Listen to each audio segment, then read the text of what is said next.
सुबह शबे विलादत पर्दा उठा है किसका, सुबह शबे विलादत। अर्शे अजीम झूमे, काबा जमीन चूमे, आता है अर्श वाला सुबह शबे विलादत। जद्दल हुसैनी मरहबा मरहबा मरहबा या नूरल ऐनी मरहबा।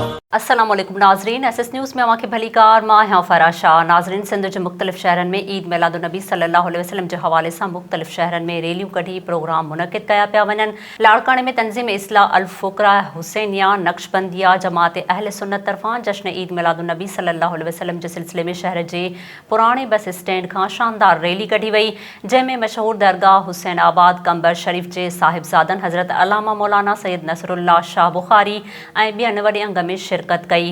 रैलीअ में हज़रत मौलाना सैयद नसरुल्लाह शाह बुखारी, हज़रत अल्लामा मौलाना सैयद सनाउल्लाह शाह बुखारी ऐं ॿियनि हुज़ूर अकरम सल्लल्लाहु अलैहि वसल्लम जी शान बयान कंदे खेनि अक़ीदत जा गुल बि निछावर कया। खडड़ो शहर में जमियत उलमा सिकंदरिया ऐं हुर जमात पारां मीलाद नबी सल्लल्लाहु अलैहि वसल्लम जे सिलसिले में सावा झंडा खणी नातूं पढ़ी सरवर कायनात रसूल पाक सल्लल्लाहु अलैहि वसल्लम जी अक़ीदत में नज़राना पेश करे रैली कढ़ी वई।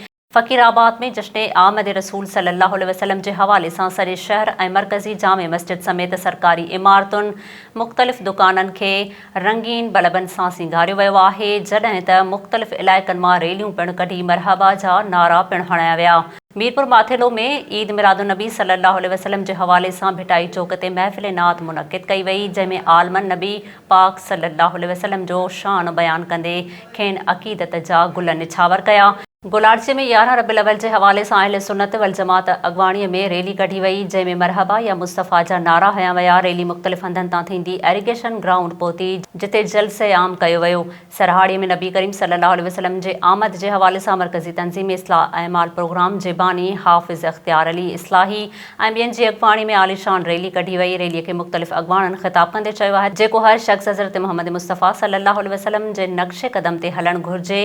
सरहाड़ी में नबी करीम सल्लल्लाहु अलैहि वसल्लम जे आमद के हवाले से मरकज़ी तंज़ीम इस्लाह अहमाल प्रोग्राम जे बानी हाफ़िज़ इख़्तियार अली इस्लाही ऐं ॿियनि जी अगवाणी में आलिशान रैली कढ़ी वई। रैलीअ खे मुख़्तलिफ़ अगवाणनि ख़िताब कंदे चयो आहे, हर शख़्स खे हज़रत मोहम्मद मुस्तफ़ा सल्लल्लाहु अलैहि वसल्लम जे नक्शे कदम ते हलणु घुरिजे, जीअं संदन दुनिया ऐं आख़िरत संवरिजी सघे।